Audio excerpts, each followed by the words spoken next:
parole de Dieu. C'est pourquoi quand vous profitez de l'occasion de venir écouter la parole de Dieu, soyez sérieux, prenez ça avec tout votre main.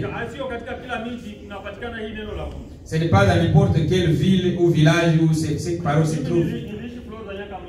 J'ai passé 8 ans à Floride.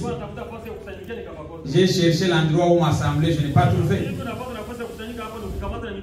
Comme nous avons un endroit ici où s'assembler, il faut les tenir sérieusement. Parce que la santé de quelqu'un dépend de la nourriture dont vous mangez.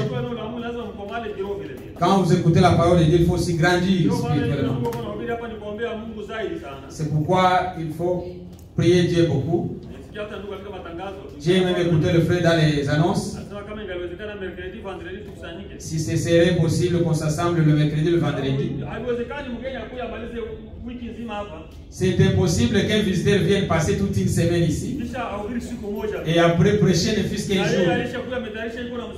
Et lui, il a déjà beaucoup préparé, il a une grande charge. Et la Bible nous dit, les paroles des visiteurs, c'est comme l'eau douce sur le cœur. Quelqu'un qui est fatigué du voyage, et si tu as beaucoup travaillé, et tu veux boire de l'eau qui vient du frigo, et c'est comme cela qu'est aussi les paroles du visiteur. C'est comme un autre modèle de préparer. Chacun a un don que Dieu lui a donné. C'est pourquoi nous voulons que les visiteurs viennent avec leurs dons, pour que ces dons-là puissent nous bénéficier. C'est une bonne chose d'avoir des visiteurs. Mais si vous avez un visiteur, vous préparez ne fût-ce qu'un seul jour.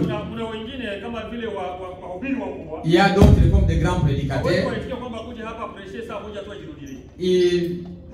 Il ne peut pas vous accepter de venir déjà prêcher ne fût-ce qu'une heure.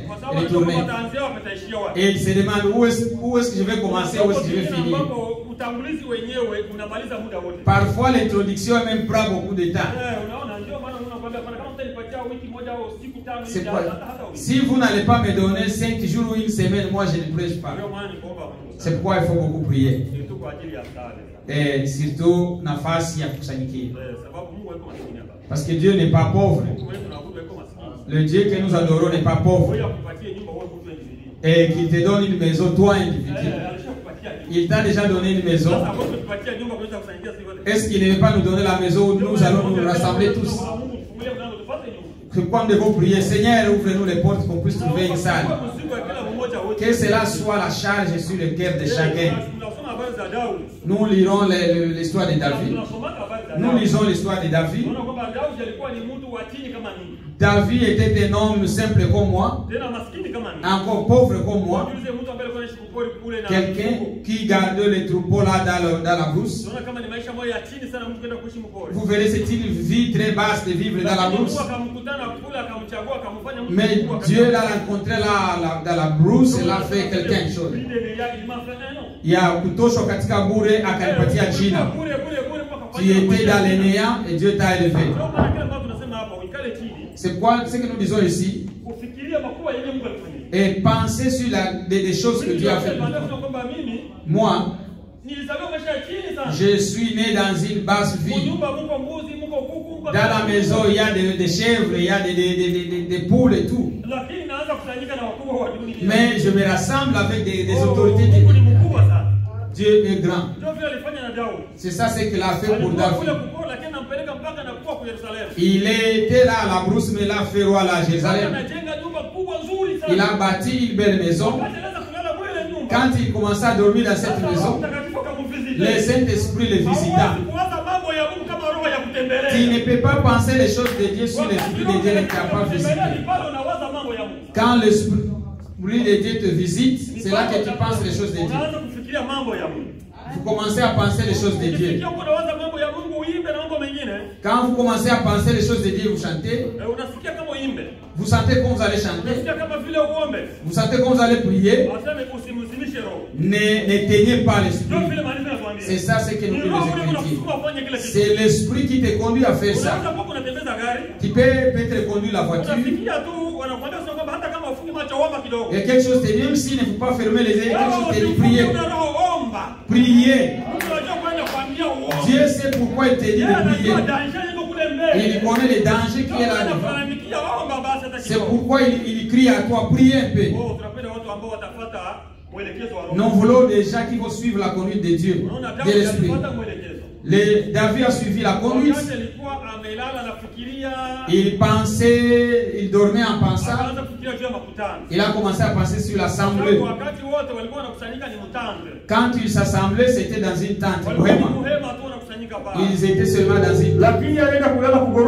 Quand il est allé dormir dans une grande maison, il a vu qu'il dormait sur un bon lit. Mais là où il s'assemblait, c'était un mauvais endroit.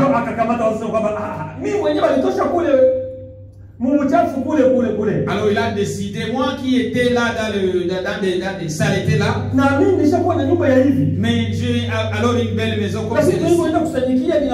Mais là où nous nous assemblons, mon cœur n'est pas stable. Et il faut que je bâtisse quelque chose pour Dieu. Il a conçu une idée de bâtir pour Dieu. Nous savons la fin, comment les choses se passent. Dieu marche avec son plan. Dieu a pris la pensée de bâtir pour Dieu. David a pris la pensée de bâtir pour Dieu. Dieu lui a dit, ce n'est pas toi qui bâtiras pour Dieu. Ce jour-là, David a consulté les prophètes. Nous voulons que ceux qui feront toutes choses consulter d'abord la parole de Dieu. Ce n'est pas chaque inspiration qui vient de Dieu.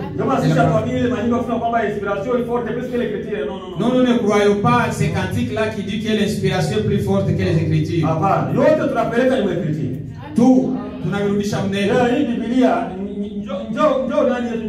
Cette Bible, c'est notre absolu. C'est ce que Frère Branham a prêché. Nous croyons la Bible. Et le prophète a appelé cette Bible. Et Nikajungio ya et c'est le fil. Si vous apportez votre révélation, que Dieu m'a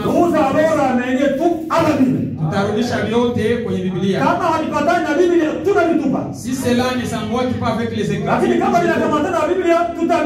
si cela s'emboîte avec les Écritures, parce que nous sommes des croyants de la Bible, et nous ne prêchons rien d'autre que la Bible.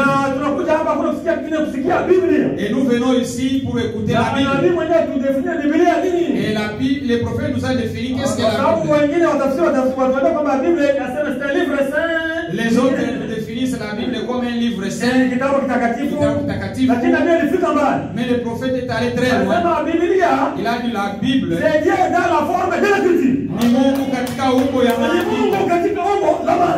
Dieu sous forme des Écritures. Ce que j'ai ici, c'est Dieu sous forme des Écritures. C'est-à-dire que Dieu s'explique lui-même. Mungu anajieleza mwenyewe. C'est pas si on est ensemble. Nous, quand nous levons ça, nous disons que ça, c'est la parole de Dieu. 100%. Ça à 100%. Pas de doute. Nous prêchons ce que nous croyons. Et nous croyons ce que nous prêchons. Je n'ai pas prêché aux gens ce que moi je crois. Prêcher avec des doutes. Parce qu'aujourd'hui il y a des choses qui sont révélées.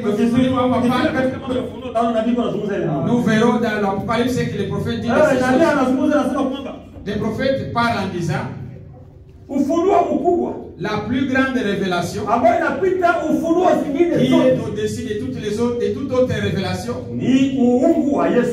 c'est la divinité de Jésus-Christ. C'est pas si on est ensemble. Et la plus grande révélation de toutes les révélations, c'est la divinité de Jésus. wa Yesu Kristo. Connaître que Jésus-Christ est Dieu. C'est ça la plus grande. C'est là que nous nous posons. C'est ça les roches sur lesquelles nous bâtissons. Lèvons-nous pour lire la parole de Dieu. Nous avons notre petit sermon. Et Dieu voulant ne doit pas vous prendre beaucoup de temps. Dans Deutéronome, chapitre 32. Et verset 11 à 12. Si on a trouvé, on peut lire Deutéronome chapitre 32, verset 11 à 12. 32, verset 11 à 12. Il est dit ceci.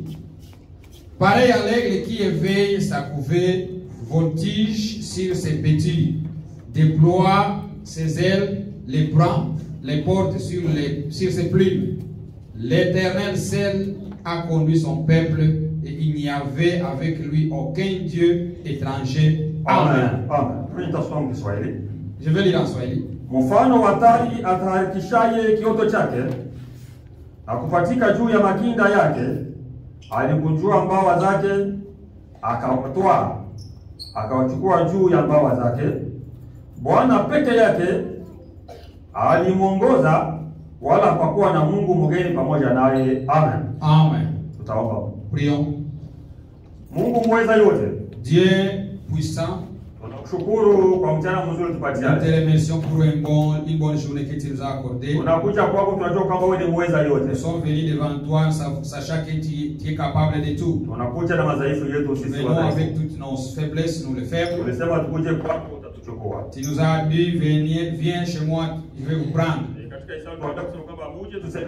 Et dans Isaïe il dit viens qu'on parle ensemble.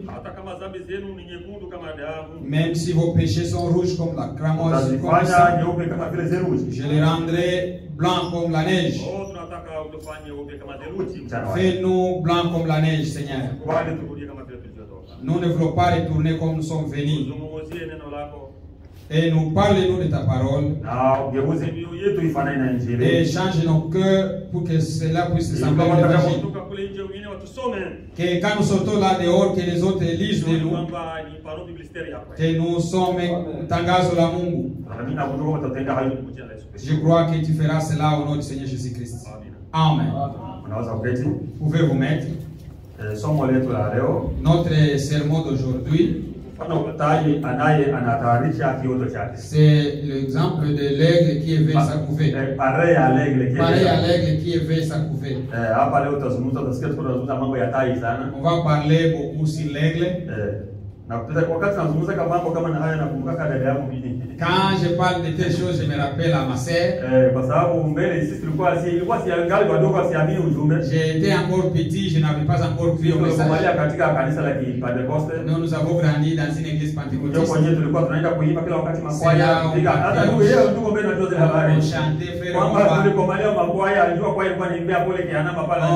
on chantait, on chantait beaucoup dans des chorales là-bas. On jouait à la guitare. Et on était beaucoup zélés qu'on était dans la vie. Mais pourquoi on a joué les catholiques? Même Paul aussi était zélé dans des autres manières. Les gens disent que Paul était païen. Ils ne savent pas l'histoire de Paul. Paul lui-même quand il s'est témoigné, il a dit personne d'autre n'était zélé dans ces choses. Paul parce qu'il aimait les choses de Dieu. Quand il s'appelait encore Saul, il était le garçon de Tarse. Il était allé auprès de Gamaliel, le gars de on l'a bien enseigné l'Ancien Testament.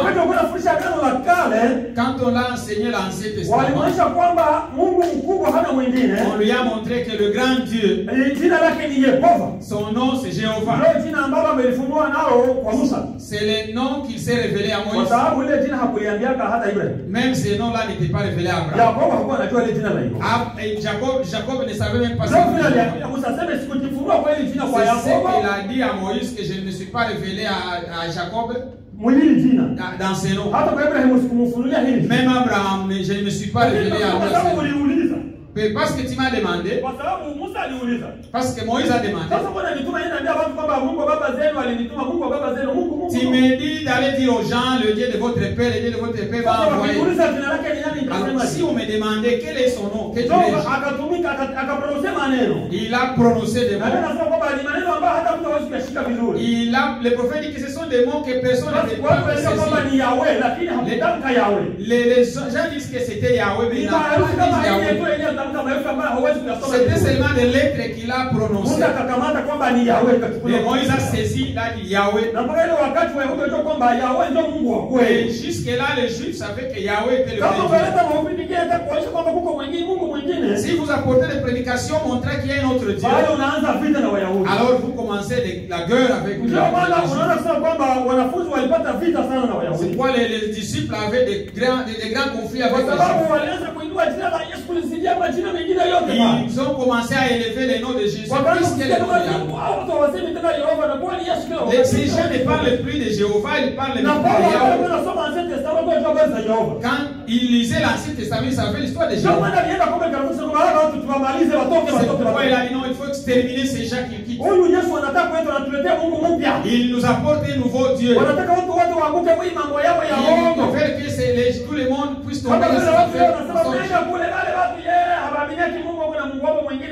Ils n'allaient pas vers ces gens, ils ont même à notre état, ils nous disent ça. Ils sont déjà perdus, ils ont ils ne croient pas que les dieux que nous adorons, c'est Jésus-Christ. C'est ça la grande révélation de savoir que Jéhovah de l'Ancien Testament, c'est Jésus-Christ dans le Nouveau Testament. C'est ça la plus grande révélation. Et c'est ça la vie que nous avons connu les vrais dieux. C'est Dieu ici, c'est le vrai Dieu. C'est Jésus et le vrai Dieu. C'est ce que la Bible nous dit. Paul avait une grande connaissance, savoir que Jésus est le vrai Dieu. Il ne savait pas que Jésus c'est le vrai Jéhovah. Paul avait une grande connaissance, sachant que Jéhovah est le vrai Dieu. C'est là où il s'est limité. Il ne savait pas que c'est Jéhovah. Il a déjà pris la chair. Il est vécu avec nous. Ça, c'était une plus grande chose difficile. C'est pourquoi il a demandé une autorisation d'aller exterminer. Il croyait qu'il servait les dieux là qu'il il savait qu'il servait les Jéhovah. Aujourd'hui, si on allait les nommer les noms, Paul était témoin de Jéhovah. Parce qu'il défendait Jéhovah. C'est pourquoi il a demandé l'autorisation. Et l'église l'a accepté. Et il a commencé à arrêter le disciple. Pensant dans son cœur qu'il servait Dieu. Parce qu'il avait l'esprit de servir Dieu. Tumikia Mungu nje ya mapenzi yake. Vous le servez mais en dehors. Ça, il faut savoir le plan de Dieu. Ne sachant même pas où c'est Dieu. Nous ne prêchons pas seulement les gens ce que Dieu a fait là. Et ce que Dieu fera. Nous devons dire aux gens ce que Dieu fait maintenant. Parce que jusqu'à présent Dieu a agi. Aujourd'hui Dieu fait des choses. Il faut savoir ce que Dieu fait maintenant. Il ne sont pas seulement les dieux de l'histoire. Et il fera ceci. Il faut savoir ce qu'il fait maintenant. Paul savait ce que Dieu a fait. Mais il ne savait pas ce que Dieu faisait présentement. Ce qui le dérangeait. Il est allé arrêter les gens qui étaient dans les plans de Dieu pour les moments là. Dieu a un message pour chakula cha kiroho kwa wakati unaofaa. Ici pendant la journée, il y a le soleil brille très fort. Je l'ai vu au Malawi un jour. Il y avait le soleil était accablant. Quelqu'un portait une veste. Il reste sous le soleil. Et il y a aussi des Qu'est-ce qu'on appelle les baboula? Les mots m'échappent. C'est pourquoi je n'aime pas prêcher en français. Il y a des mots qui m'échappent aussi. Quand ça dit les baboula. Si c'est les brasoirs, c'est comme ça. Il y a mon naturel comme un yama. Si vous voulez tout ça, il était si le.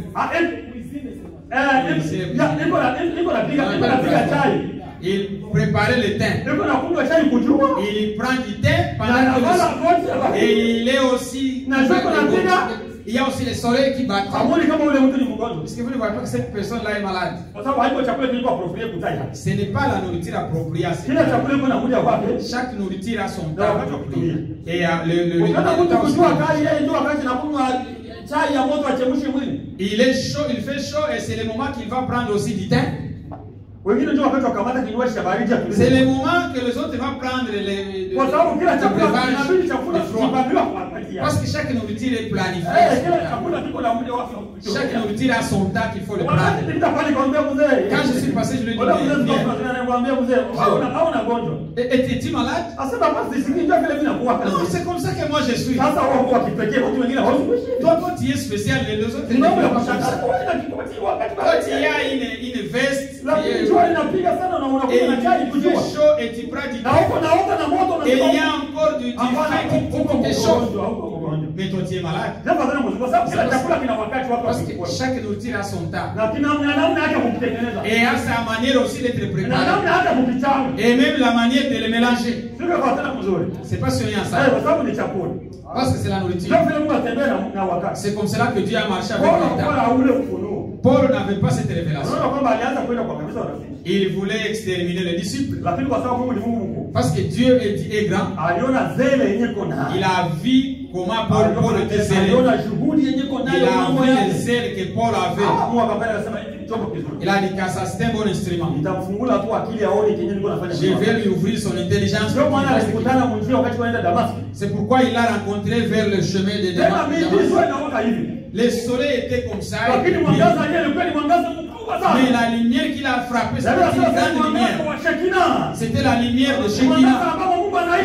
La lumière dans laquelle Dieu vit lui-même. Et Paul savait les Écritures. Et il savait où il monte. Il savait que cette lumière n'est autre que celui qui vit dans cette lumière, c'est Dieu. Quand cette lumière le frappa, il a écouté une voix de cette lumière qui lui dit Saul, Saul, Saul, pourquoi me persécutes-tu? Parce qu'il savait les Écritures. Il a dit que cette lumière, cette fois qu'ils sont dans cette lumière à midi, c'est lui qui vit là, c'est le Seigneur lui-même. Il a dit Seigneur, Seigneur, qui es-tu que je persécute? Wewe ni nani? Tu es-tu, Seigneur? Paul attendait qu'on lui dise c'est moi Jéhovah que tu persécutes. Parce qu'on a enseigné que c'est Jéhovah qui vit dans la lumière de la Shekinah. Il a été surpris d'écouter le nom. Mimi Yesu naye mtesi. Jésus, c'est toi qui restes dans cette grande lumière. Oh, ufunuo gani? Nous n'avons pas d'autre Dieu qui reste dans cette grande lumière de Shekinah. Il est mwangaza ya Shekinah. Ule Mungu wa utukufu. C'est Yesu Kristo. C'est quoi dans le psaume il est dit? Et simameni nyanyueni nyinyi milango ya mbingu. Levez-vous porte du ciel. Ili ule mfalme wa utukufu aingie. Akauliza, huyu mfalme wa utukufu ni wa milele. Et ule mshindi mkubwa. Le puissant conquérant c'est Jésus. Et le prophète a prêché ça katika mahubiri inaitwa. Et la résurrection quand Jésus ressuscita. Quand il est monté au ciel. Il n'était pas allé seul. Il est allé avec un groupe de saints. Le saint de l'Ancien Testament sont à la Bible. Je ne sais pas si on est ensemble. Les filles montaient, mais ils ne montaient pas seuls. Il est monté avec un autre groupe. Nous savons que la première partie a déjà eu lieu. Il y a la première résurrection et la deuxième résurrection. C'est pour la vie. Ni kwa ajili ya uzima. Na deuxième résurrection, na ufufuko wa pili, c'est pour le jugement. Ni kwa ajili ya hukumu. Sasa na sisi tuko parti ya première résurrection. Na sisi tuko mkipande ya kwanza ya ufufuko wa kwanza. Sisi tuko ufufuko wa kwanza. Nous sommes dans la première résurrection. Lakini sasa sehemu ya wamoja watu walishafufuliwa. Mais une partie de notre première résurrection sont déjà ressuscités. Lakini hawajakamilika kabla sisi. Mais ils ne sont pas déjà atteints la perfection sans nous. Sans nous. Je ne sais pas si on est ensemble. Mais ils sont déjà ressuscités. Et ils ont déjà monté. Où sont-ils allés? C'est pourquoi il faut savoir qu'il y a beaucoup de ciel. Il y a beaucoup de ciel. Je ne sais pas si on est ensemble. Il y a des dimensions et des dimensions. Il y a des dimensions. Il y a là où Dieu lui-même est. Il y a aussi là où les saints se trouvent. On en parlera un jour de là. Nous ne sommes pas dans le vide. Nous savons où nous sommes, d'où nous sommes venus et où est-ce que nous allons. Et nous savons où sont nos frères. Le frère Branham a une vision bien montrée. Ngambo ya pili ya passé. Au-delà du bidon. Un jour il pensait, si je quitte ce corps, où est-ce que je vais aller? Dieu lui a dit, voulez-vous savoir où est-ce que vous allez? Voulez-vous que je te montre là où le Saint part? Il s'est retrouvé immédiatement. Il a vu son corps allongé sur le lit. Mais un autre Branham qui marchait. Un Branham d'or là-bas. Et le vrai Branham. Le vrai Branham il a vu des sœurs venir l'embrasser. Il est entré dans la gloire. Ah, la gloire de Dieu ici. Ce qui nous empêche de le voir, ce qui nous empêche d'être c'est ces rideaux. Les rideaux du temps, quand nous quittons ce corps,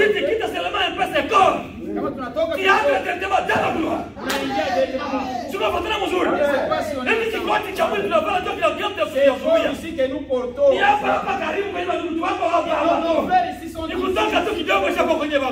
Nous quittons ici, nous entrons là où nous sommes. Je ne sais pas si on est ensemble. Ce sont des bonnes choses. On était déjà allé là, c'est pas notre sujet. Les choses s'emboîtent. Si un prédicateur vit seulement ne fût qu'une heure, ça ne doit pas marcher. Et on a presque terminé. Si c'est un visiteur, vous le mettez en conflit, en problème. Il nous amène quelque chose de moitié à moitié. Il faut prier Dieu que Dieu lui-même fasse son œuvre. Je disais quand je parle concernant l'aigle, je me rappelle ma sœur. C'est la sœur qui va me suivre. Elle est la cadette dans notre parce que mon oncle a crié au message il y a longtemps. Quand il était à Kisangani dans les années 1974, quand il était à l'université, c'est à ce moment-là qu'il a reçu le message. Il est parmi les premiers qui ont amené le message à Uvira. Il a déménagé à Kamanyola parce qu'il avait un travail là.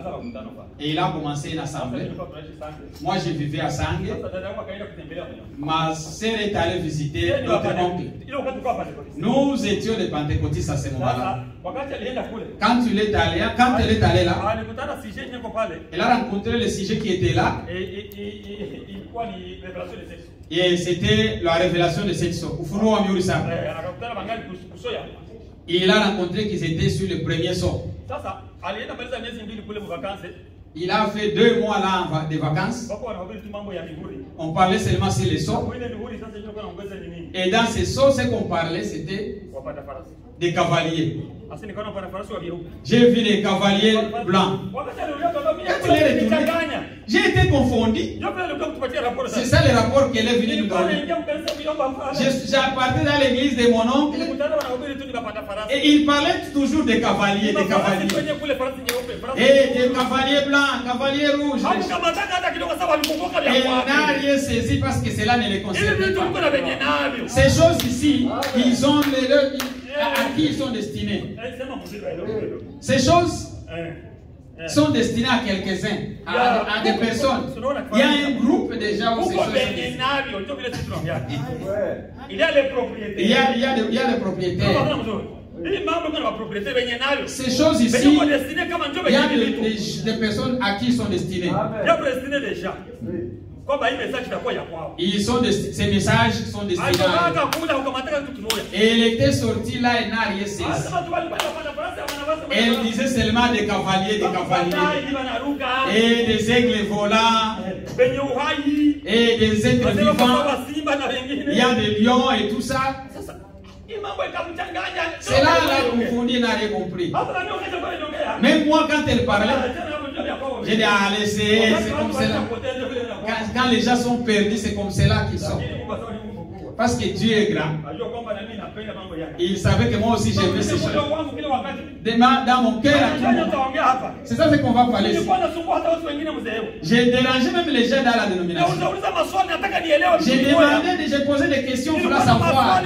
J'avais des questions qui n'ont pas de réponse. J'ai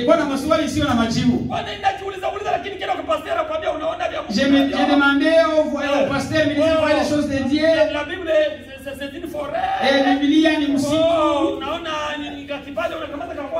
Et il faut saisir ce qui est portion. La Bible n'est pas forêt. La Bible n'est pas une forêt. Forêt, c'est la pensée humaine. Wazo la mutu ndio forêt. Amen. Ta pensée, c'est ça la forêt. Mais la Bible ici, ce n'est pas une forêt. Si tu n'as pas de révélation, tu n'as pas de révélation. Mais cela a plu à Dieu de nous révéler. Dieu savait que nous sommes ses enfants. Et c'est ça ce que nous voulons parler. Nous avons grandi là-bas. Mais nous n'appartenons pas là-bas. Parce que nous étions d'autres oiseaux. Et le prophète a fait un exemple concernant cet aigle. Il y avait un homme. Il était un éleveur. Comme moi aussi j'aimais élever les poules. Elle élevait ses poules. Parce qu'il partait dans le brousse, au champ. Quand il a vu sur les rochers là, il a vu un nid. Il est monté là pour voir ce qui s'était passé. Il a vu qu'il y avait un œuf. Il a pris une œuf. Il a mis ça dans les œufs de poule. Ceux qui ont vécu au village, ils savent comment est-ce que les poules pondent des œufs. Et comment est-ce qu'elle couvre ces œufs. Il a aussi pris cet œuf d'aigle et l'a mis aussi parmi les œufs de poule. Parce que la poule, seulement c'est compter les œufs. Oui, même si c'est pour les cannes, les cannes, ils vont toujours prendre les œufs et les mettre ensemble. Et il y a un frère qui mélangeait les œufs des poules et des cannes ensemble. La poule était posée, voyez, tous ces autres, c'est les enfants. Quand elle a pondu ses œufs là, elle comptait ses poussées. Là, elle comptait ses 10, ses complets. Mais l'une de ses poussées, parce que lui n'est pas une poule. Elle a des caractères différents. La poule, elle va chercher partout donner à manger à ses poussées. Quand elle fait chercher à manger là, elle appelle les poussées de venir manger. Il y a un poussé là qui vient il vient difficilement. Elle essaie de manger, mais la nourriture là n'est pas convenable. Quand il voit d'autres petits poussés, il saute sur ces petits poussés là. Quand il voit une viande fraîche, il tente à sauter là-bas pour manger. Mais la poule se demande, quelle sorte d'enfant que j'ai pondu? Un jour, cet enfant-là doit être manifesté. Elle était née parmi les poussins. Mais sa nature, elle n'est pas une poule. Elle était une aigle. La vie de la poule, cette vie-là la dérangeait. Il n'y avait pas d'autre moyen. Il doit manger ça. Parce que c'est là où elle vit. Mais un jour, le jour de reconnaître qui il est, il y a un jour qui est arrivé de nous faire connaître qui nous sommes.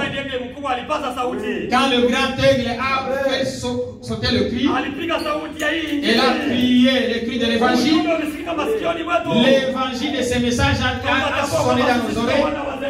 Et nous ne sommes pas des dénominations. Nous avons reconnu notre place. Et ces messages n'est représenté. Le message c'est Token katikati yao ili watu wao na msishiriki mapigo yao. Il y a des fléaux qui viennent. Et c'est poussé. Il a grandi.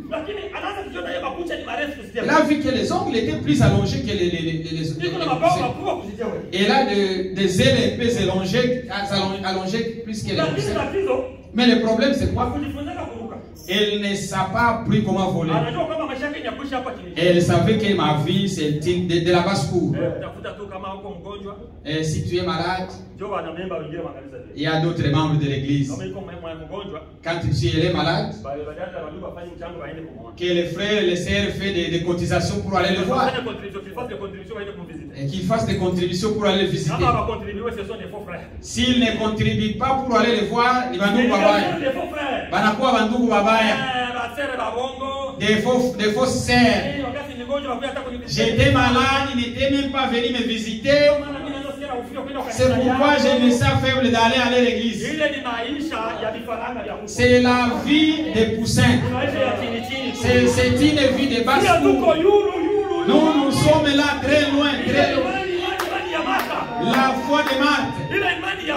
La foi de Marthe. Même s'il ne vient pas, je crois simplement. C'est lui à qui vous préparez à manger le fruit. Chaque fois vous vous souciez de lui, et vous l'appelez le meilleur ami. Il était leur meilleur ami. Quand Jésus partait à Bethanie, c'est là où il partait. Même les uns avaient, ils doutaient de lui, ils Marie. Et les histoires sont sur la terre que Jésus a eu des enfants ce n'était pas seulement une amitié comme ça. Il était un vrai ami. Alors Lazare est malade. On envoie un message auprès de Jésus. On a mis ici gravement malade. Et il savait que si lui arrive, les maladies partent. Il est ici à Indianapolis. Il est allé vers Kentucky. Vous l'envoyez des messages au Kentucky. L'autre qui était malade, il est mort. Un vrai ami va tout abandonner et va venir. Et vous l'attendez qu'il était à Louisville, il prend Lexington. Et il y a déjà le message que ton ami est mort. Savez-vous les nouvelles que Marthe a reçues? Nous t'avons dit que les messieurs là que vous avez suivis, vous avez abandonné des bonnes choses, vous êtes allé suivre ces vagabonds là. Ça c'était un aventurier. Ce qui était dedans, ce qui était en lui, lui disait, même s'il s'éloignait, ce qu'il nous prêche, c'est ça la vérité. Et je ne peux jamais abandonner ce qu'il m'a enseigné. Et la façon dont je le vois, on nous a dit que c'est lui le Messie. Je le vois avec tous les signes qu'il est le Messie. Dites tout ce que vous pouvez dire, je me tiens là. Nous voulons vivre la vie un peu, pas une vie des choses basses. Vous cherchez les intérêts. Et dans les messages, les frères ont de l'amour. Les problèmes de l'un deviennent les problèmes de tous. Oui, c'est la parole de Dieu. Les problèmes de l'un, c'est le problème de tous. Mais s'il ne pense pas de toi, ne regarde pas la personne, regarde à Dieu. Tout concourt au bien de ceux qui aiment Dieu. Marthe a fait appel à Jésus, mais il continue son voyage. La personne est morte. 4 jours, il est mort. Après 4 jours, là, votre prédicateur arrive. C'était le jour de lever de deuil. Et ça sera le lever de deuil. La personne est déjà enterrée. La personne vient lentement. Ce n'était pas un message simple. Il faut voir comment est-ce que les choses se sont passées. C'était une grande chose à recevoir. Cela exigeait une grande foi. Quelqu'un qui sait ce qu'il suit. Il croit, il connaît ce qu'il a cru. Nous voulons que les gens s'assoient et savoir ce qu'ils ont cru. Même si tous les autres peuvent faillir, mais moi je vais continuer. C'est ça la foi de Marthe. La vraie aigle de Dieu. Voyez-vous cette foi? Jésus vient. On lui a dit, Jésus est dans la route, il vient. Ils étaient venus écouter ce qu'il va dire. Votre enseignant. Nous attendons des nouvelles qu'il est maintenant en cours. Il est en cours de route, il vient. Et le maître vient. Laissez que je vous laisse ici, que j'aille le recevoir. Vous verrez que tu es fou. Tu es quelle sorte de personne? Vous avez envoyé des messages qu'il était malade, il n'était pas venu.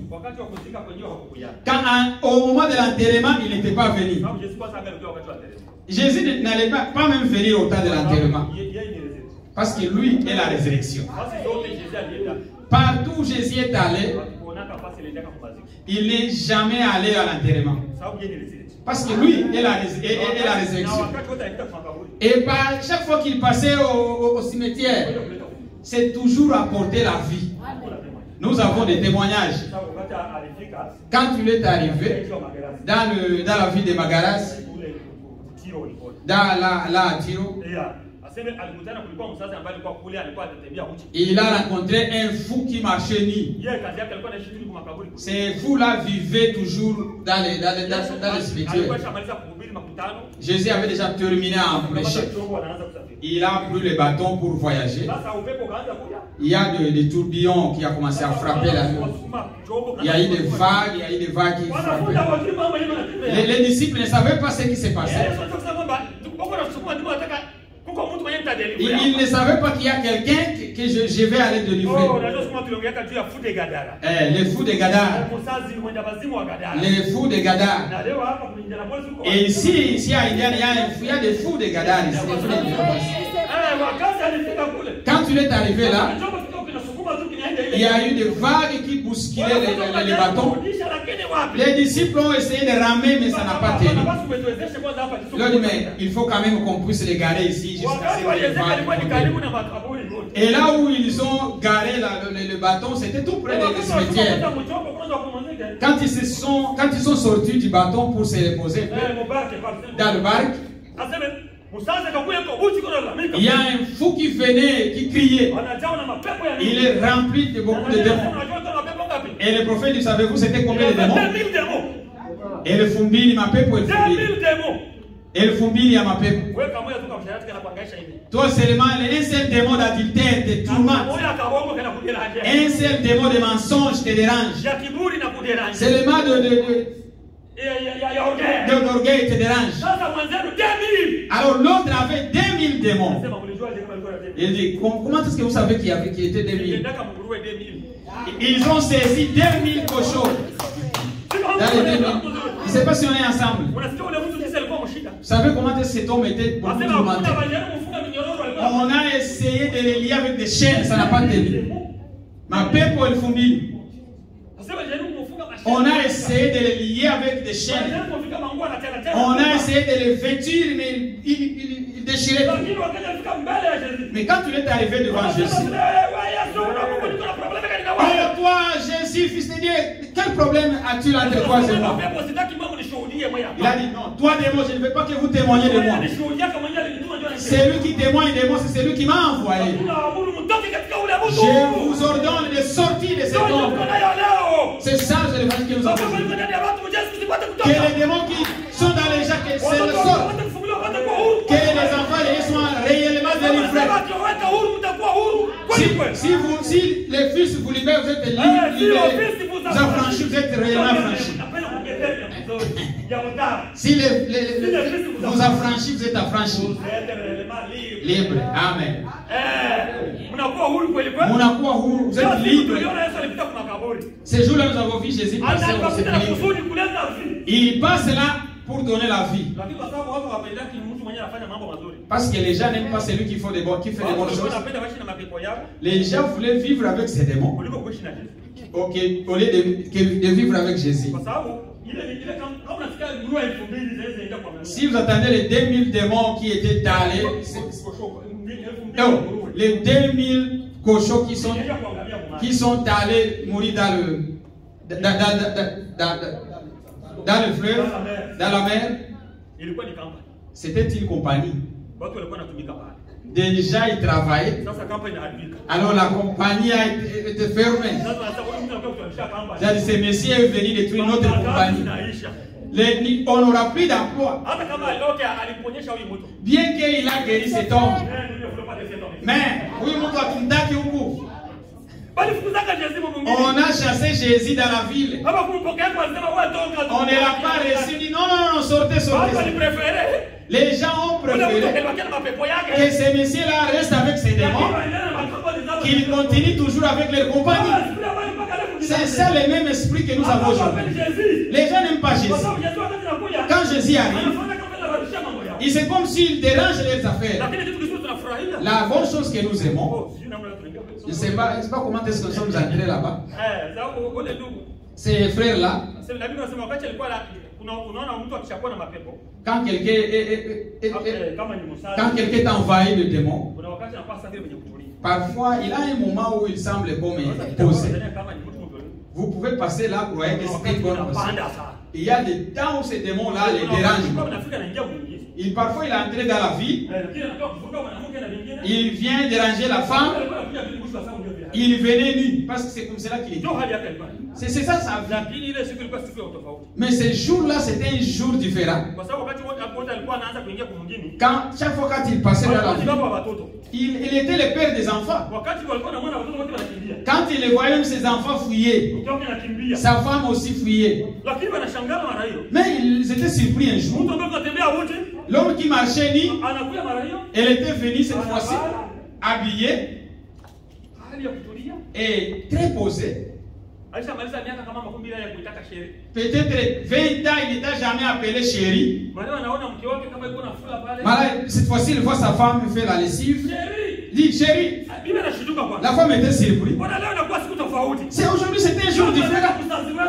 Nous voulons que notre fou, quand il rencontre Jésus, que les choses changent dans la maison. Amen. Il faut que les choses changent. Réellement, il a rencontré Jésus. Les démons ont fui. C'est notre frère. Il était seulement envahi de démons. Quand Jésus a vu l'enfant d'Abraham, il était là. Il faut que je passe là les récupérer. Et il a vu encore les dons qui étaient en lui.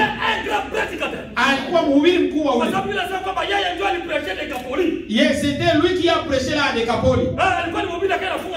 Il était prédicateur mais lié par des démons. Ici, on va me rejeter. Je viens installer un ministre ici. Oh, mon pouvoir. Jésus est partout représenté. Vous devez savoir que chacun est représentant de Dieu, de Jésus. Ma sœur, frère, là où tu travailles, les quartiers où tu vis, toute ta vie, Vous représentez Jésus-Christ. Vous représentez cette assemblée ici. C'est pourquoi vivez bien. Regarde comment est-ce que tu vis.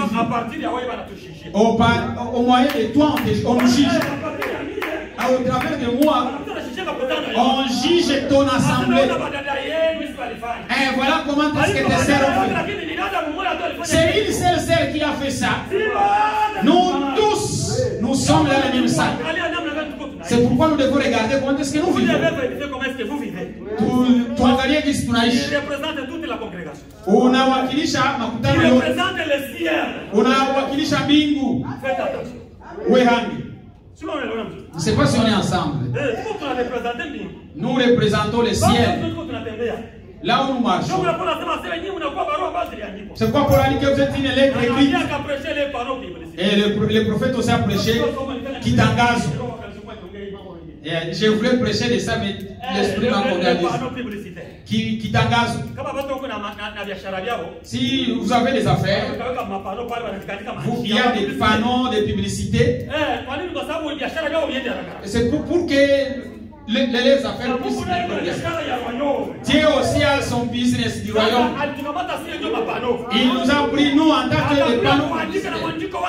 Il a écrit avec son écriture.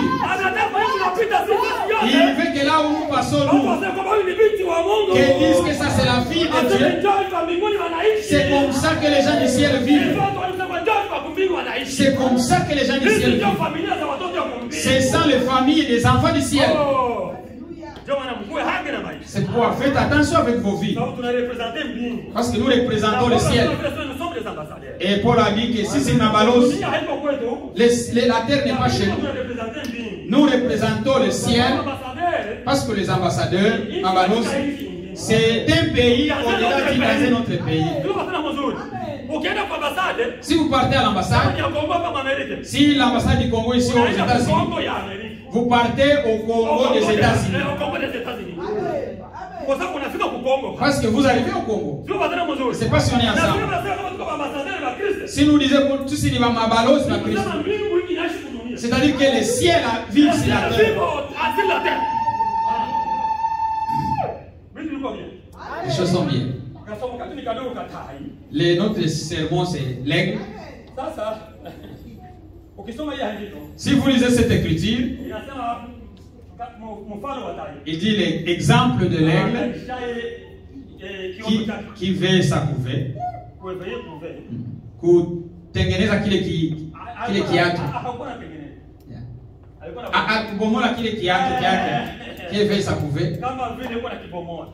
C'est comme elle qui éveille, qui démolit ça. Les prophètes nous expliquent comment est-ce que l'aigle fabrique son nid. Quand l'aigle fait son nid, il ne fait pas comme la poule.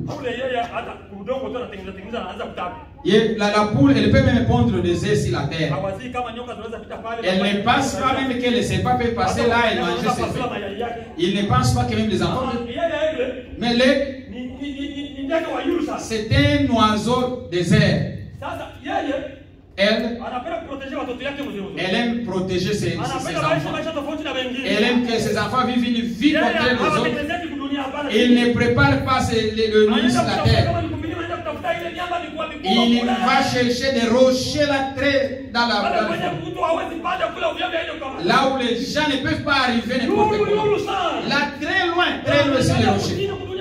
Il regarde sur la terre et sur la terre. C'est là où il prépare son nid. C'est comme cela que l'église de Jésus s'est préparée. Il a bâti son église sur les rochers. Pas sur l'homme. Parce que les uns pensent que Jésus-Christ a dit dans Matthieu chapitre 16, commençant sur la Kuminatatu, verset Kuminatatu, Matthieu Kuminasita. Jésus était Césarée de Philippe. Quand il marchait, il a demandé aux disciples, vous qui marchez dans le village, dans les villes, que dites de moi? Qui suis-je? Qu'est-ce que les gens disent de moi? Qui suis-je? Quand nous marchons là-bas, les uns disent que tu es le prophète Jérémie. Les autres disent que tu es le prophète Élie. Les autres disent que tu es l'un des prophètes. C'est ça ce qu'ils disent là. Alors vous, avec qui je vis? Qui suis-je? Les enfants du message savent Jésus qui est Jésus. Les uns disent qu'il est prophète, il est tel. Les musulmans disent qu'il est prophète comme tous les autres. C'est le prophète Issa. Les protestants disent c'est un petit Dieu. Nous ici, c'est lui le Dieu de toute gloire. Nous n'avons pas d'autre Dieu. Quand nous engenouillons, nous adorons Jésus. Vous, qui dites-vous de qui je suis? À ce moment-là, Pierre s'est levé et dit, nous savons que tu es le Christ, le Fils de Dieu. Quand Jésus s'est retourné, il a vu ce que Pierre a dit. Il a vu la révélation qu'il a eue. Cette révélation-là de savoir qu'il est le Fils de Dieu. Il a dit, Simon, tu ne seras plus appelé Simon. On t'appellera Pierre. Et sur cette roche, je bâtirai mon église. Les gens ont pris que Jésus bâtirait son église sur Pierre. Et le prophète nous dit que Jésus n'a pas bâti l'église sur une personne. L'église est bâtie sur la révélation de qui est Jésus. Cette révélation, Pierre, que tu as, sur ces messages que tu as, c'est sur là que je bâtirai mon église. Si c'était sur une personne, dans quelques 5 minutes, l'église serait détruite. J'ai dit, mais comment ça? Si c'était sur Pierre que l'église était bâtie, sur le même chapitre 16, c'était au verset 13, au verset 21, Jésus change de sujet. Il a dit que je pars à Jérusalem, je serai crucifié, on va me tuer là-bas. Mais après 3 jours, je vais ressusciter. Quand Pierre a attendu que Jésus va à Jérusalem pour être crucifié, le même Pierre là qui a reçu la révélation qu'il était le Fils de Dieu, il commence à dire à Jésus, non, Jésus, que ces choses ne t'arrivent pas. N'accepte pas que cela t'arrive. Quand Jésus a entendu ces paroles venir de la bouche de Pierre, il s'est retourné pour voir Pierre et il a été surpris. Il a vu Satan. Je ne sais pas si on est ensemble. Tu peux être une bonne chose, un bon outil à Dieu, un bon instrument, un bon outil dans les mains de Dieu. Et tu peux aussi encore être un bon instrument dans les mains de Satan. Quand tu as reçu la révélation que Jésus est le Fils de Dieu, et alikuwa ni Mungu ndani ya Simoni. Je ne sais pas si on est ensemble. Mais quand il voulait régner à Jésus de ne pas le mourir, il refusait que Jésus ne meure pas pour nous sauver. Ce n'était plus Dieu dans Simon. C'était Satan à Simon. C'est pas si vous comprenez ces choses. C'est pourquoi quand Jésus s'est retourné, il a dit, derrière de moi Satan. Il n'a pas chassé Simon dans la chair. Parce qu'après ça, ils ont continué avec le voyage.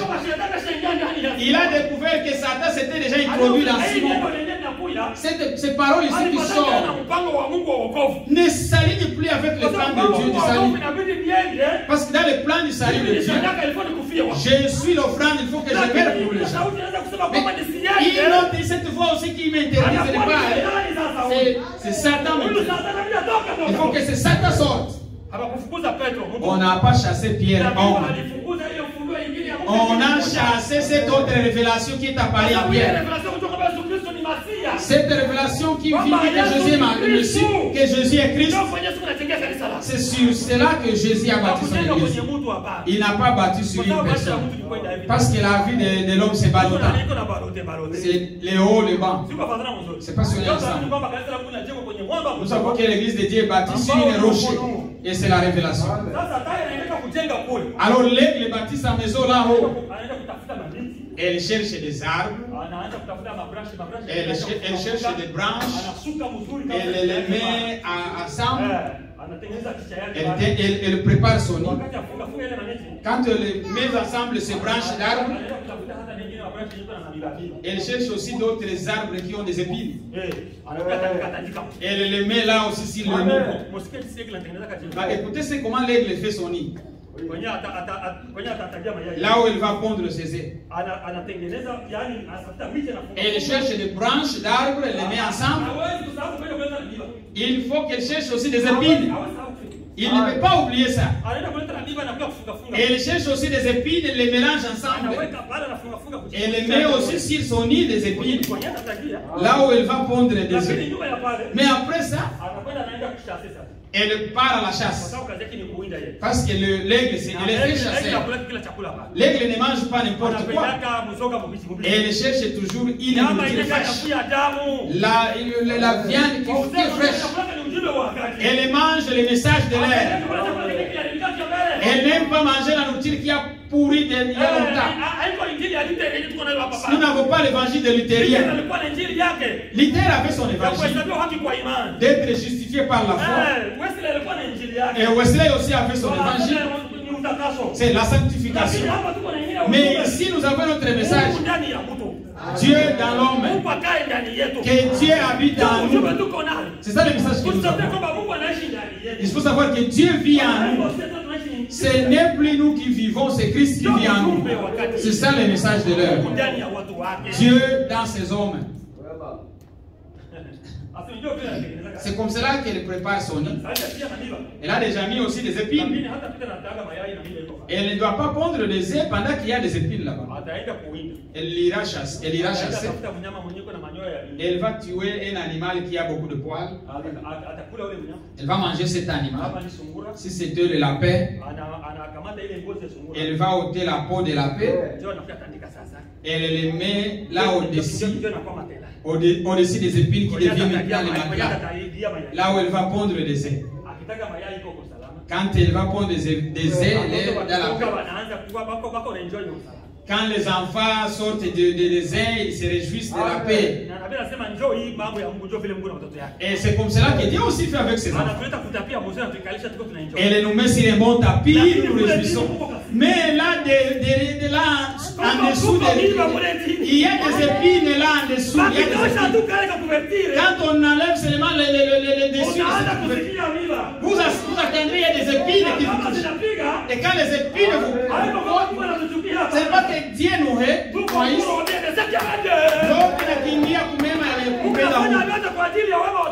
Il est fait pour le bien de ses enfants. Cet aigle aussi, il met des épines. C'est pour l'intérêt de ses enfants. C'est pour l'intérêt de ses enfants. Il va les cogner, mais il y a une raison pour laquelle l'âme. Des problèmes arrivent dans la maison, ma sœur. Des maladies et d'autres souffrances. Tout cela marche pour le bien des enfants. Il y a toujours la parole de Dieu dans ces choses-là. Peut-être que vous ne priez plus. Vous mangez, vous vous réjouissez, vous dormez. Quand le problème arrive, chaque fois si les genoux peinent, les problèmes arrivent pour t'approcher de Dieu. Dieu fait toutes choses pour conclure la nouvelle. Quand quelque chose t'arrive, il faut te demander pourquoi ceci m'arrive. Il faut découvrir une chose. Cela est venu pour mon bien. Et bien parce que Dieu même lui-même, il a un bon projet pour nous. Il prépare, il met aussi ses bons tapis. Quand les enfants, quand les aiglons naissent, ils se réjouissent là. Attendez, parce qu'il y a un bon tapis là-bas. C'est la mère aigle, elle part, elle nous amène à manger. Elle vient, elle vous donne à manger sur la bouche. Elle voit comment est-ce que les plumes commencent à pousser. Quand les plumes poussent, ces enfants ne doivent pas rester dans le lit. On n'est pas né pour être dans l'église. Alléluia. Il faut qu'on vivre une vie là. La vie céleste, il faut vivre une vie céleste. Dieu nous a préparé les enfants de Dieu. Ce sont les enfants qui connaissent vivre dans n'importe quelle circonstance. Ils savent comment vivre partout. Que ce soit dans la disette, que ce soit dans l'abondance, que quand tu étais pauvre, tu étais une bonne sœur. Tu étais un bon frère quand tu étais pauvre. Quand tu as reçu de l'argent, Satan est resté. Il bouleverse les choses. Au temps de Job, il a accusé Job. Dieu lui a dit, tu as vu mon serviteur Job? Est-ce que Job doit refuser de t'adorer? Tu lui as donné toutes les vaches.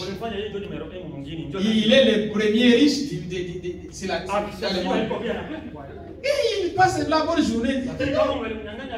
Si tu allais lui ravir tout, tu verras ce qu'il allait faire. Non, moi je sonde les cœurs des gens.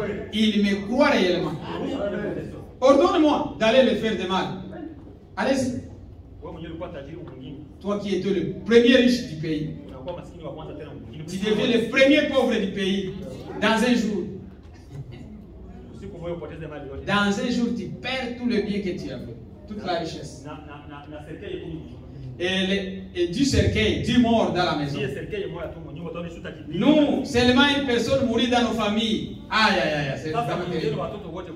Mais tous les enfants, 10 enfants, mourent dans un jour. Il y a des messages très durs qui arrivent. Dans le ferme là, les parties. Des ânes que tu avais, tout était pris. Et la femme lui regarde et lui dit, mon monsieur, injurier seulement Dieu et mourir. Toi femme, quelle sorte d'intelligence que tu as?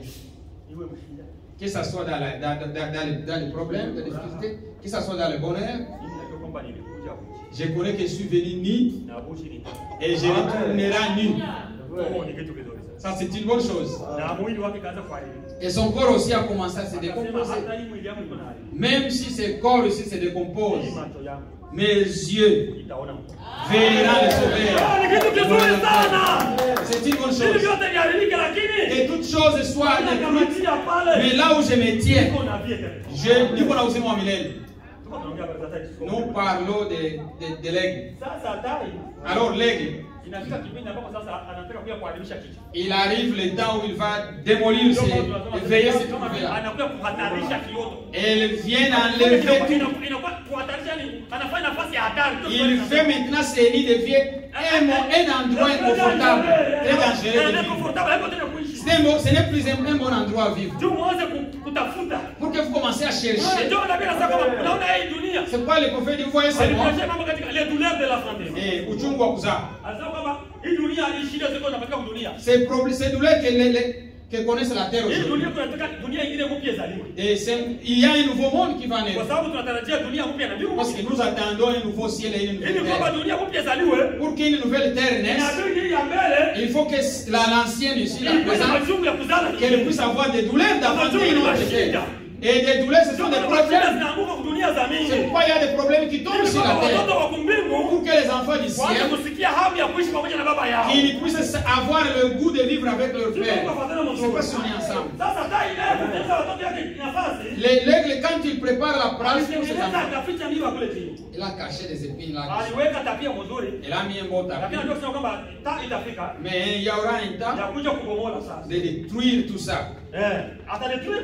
Pourquoi il va détruire ça? Il veut que ses enfants s'apprennent à voler.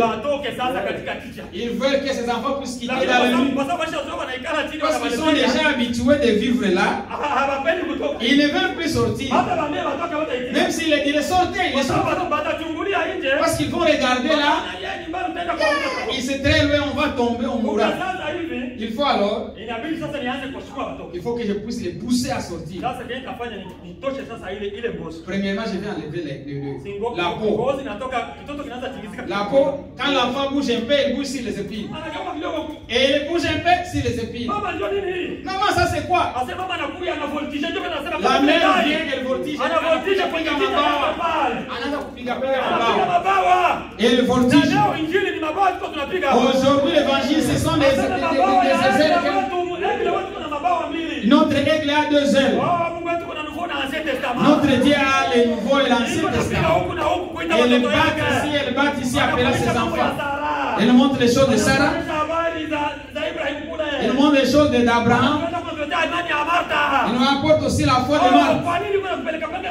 Pourquoi elle bat cela souvent? Ils veulent aussi nous apprendre aussi à voler. Je ne sais pas si on est ensemble. Il ne veut pas que tu restes seulement là. Tu restes seulement sur la terre. Que tu sois un chrétien avec une révélation. Que je vis une vie un peu élevée. Et le prophète dit ceci: ne sautez pas plus que ta vie. Quand vous dansez ici, il faut que votre danse ressemble à ta vie. Il faut danser à la limite de ta vie. Je ne sais pas si on est ensemble.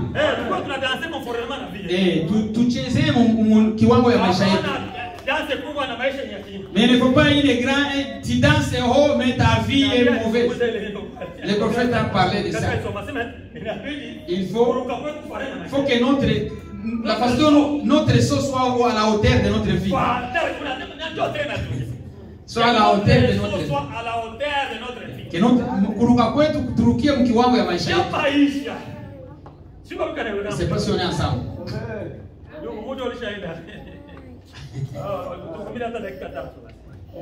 À moi quelqu'un. Donnez-nous seulement quelqu'un. 3 minutes. Qu'on finisse ici. Quand l'aigle commence à enlever cette peau-là, elle voltige parce qu'elle a des grandes ailes et elle donne beaucoup de l'air. Ce qui fait qu'elle puisse battre là, c'est pourquoi ils veulent tester les ailes de ces aiglons. Ils veulent voir si les plumes des aiglons sont bien fortes. Et le voltige, c'est comme l'aigle qui voltige. Elle bat très fort les ailes. Ils viennent frapper nos vies. C'est pour nos biens. Pour voir que ce qui n'est pas bien aligné soit bien aligné. Car nous partons dans le combat. Nous sommes ici pour que les grands aigles puissent voltiger. Qu'elles puissent enlever tous les plumes là qui n'ont pas de sens. Il y a d'autres choses qu'on ne pouvait plus faire parce que ça n'a pas d'importance pour nous. Ça n'a plus d'importance. Pour aller regarder seulement les ballons, c'est un péché. Je n'ai jamais lu cette écriture que c'est péché. On dit que des petits plumes là qui nous empêchent que l'aigle vienne battre sur ça. Ça n'a plus d'importance dans notre vie. Nous vivons sans cela, il n'y a pas de problème. Nous venons ici pour chasser de telles choses.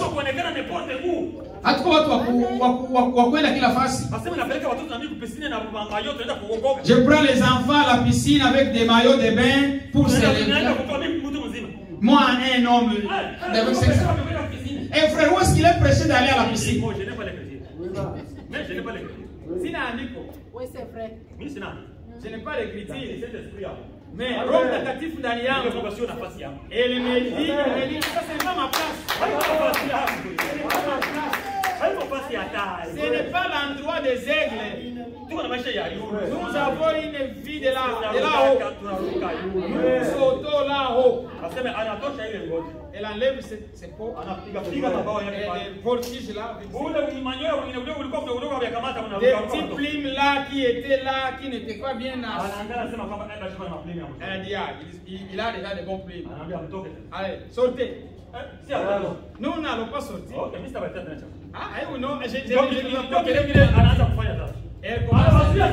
elle les empêche à manger. Tu peux te retrouver, les choses ne marchent plus bien. Il faut réfléchir. Il faut penser sur ta vie. Réfléchissez sur ta vie. Réfléchissez à vous. Il faut s'asseoir, réfléchir à votre vie. Pourquoi cette situation m'arrive? Si vous ne réfléchissez pas, vous n'allez pas découvrir la cause. Je n'entrerai plus dans ce nid. Il faut que vous me et c'est ça les choses dans cet âge. Dans cet âge, Jésus n'est pas dans l'âge. Il est dehors. Dans l'âge de la Odyssée, il est dehors. Il est sur la porte en train de frapper. Quand il attend pour quelqu'un ouvre, parce que lui est dehors. Il est dehors. Et l'aigle aussi est dehors. Quand les aigles sont là, ils ont besoin de secours. Ils ont peur de voler. Même si vous restez là, ces épines ici, ces épines vont vous faire sortir. Et les bouches, les maladies arrivent. Et même rente, vous ne parvenez plus à payer la rente. Il y a des choses qui ne tiennent plus. Réfléchissez à ta vie, retournez. Il y a les grands aigles qui veulent te ramener. Il veut que tu puisses revenir réellement. Il y a des épines partout qui te cognent. Parce que maman, je veux vraiment sauter. Tu as des aigles pour voler. Toi, tu es une aigle. Tu as été formé pour vivre dans la hauteur. C'est ça que Dieu nous appelle, parce que nous avons une vie du ciel. Alors, quand vous êtes là, il faut que les aiglots sortent. Elle dit, n'ayez pas peur, je serai là pour votre soutien. Quand elle vole, parce que c'est la première fois de voler, elle n'a jamais frappé les aigles. Alors, ce que la mère aigle fait, c'est contrôler ses aiglots. Quand elle saute, elle monte comme ça. Et elle va très rapidement. Et elle va étendre. Et elle les prend. C'est comme cela que Dieu nous fait. Dieu ne t'abandonne pas dans ta souffrance. Il aime que tu comptes sur lui. Que tu saches que tu es avec lui. Mais il faut savoir vivre dans n'importe quelle situation. Que Dieu vous bénisse.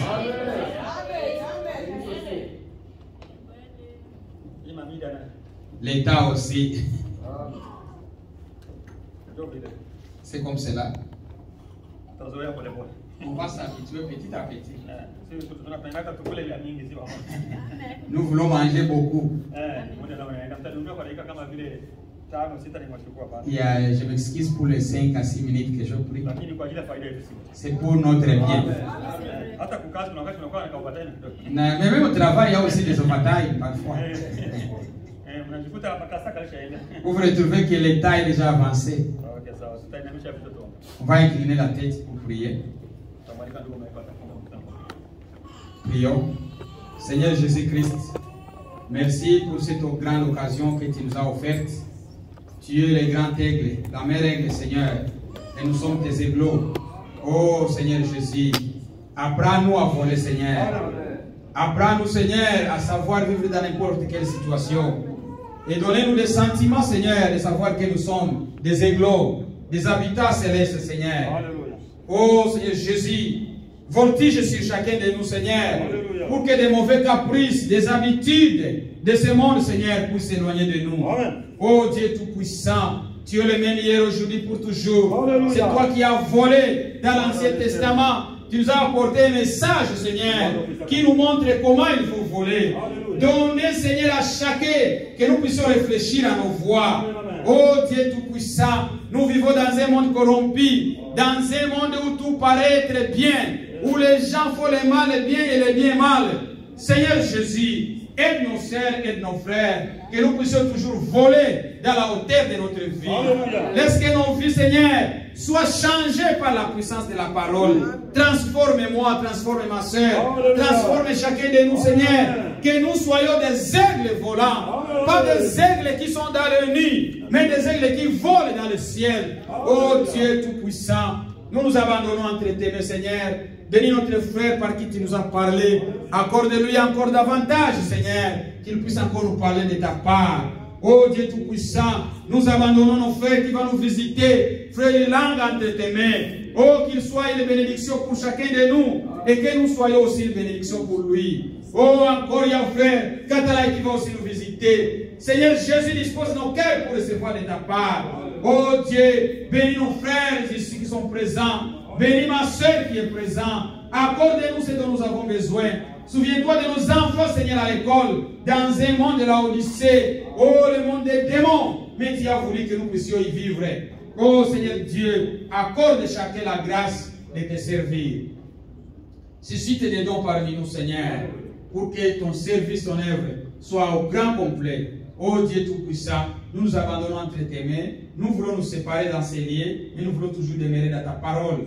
Que tu nous accompagnes partout où nous serons, dans le nom puissant de notre Seigneur et Sauveur Jésus-Christ. Amen. Amen.